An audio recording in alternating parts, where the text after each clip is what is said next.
kene kesenong.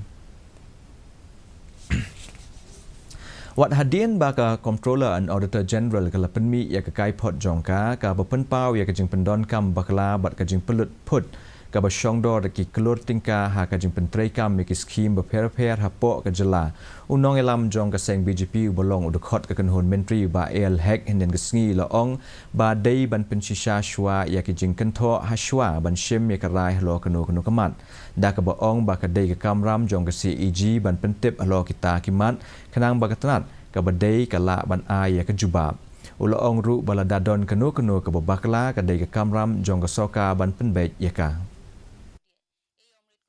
Any action to be taken for anything, it has to be authenticated.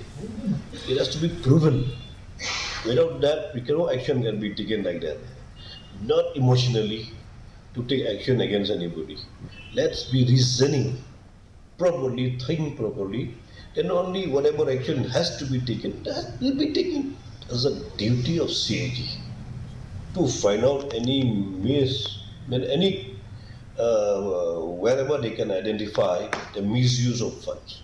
That's a duty of the CAG. So they are doing the job and the state will reply accordingly to that.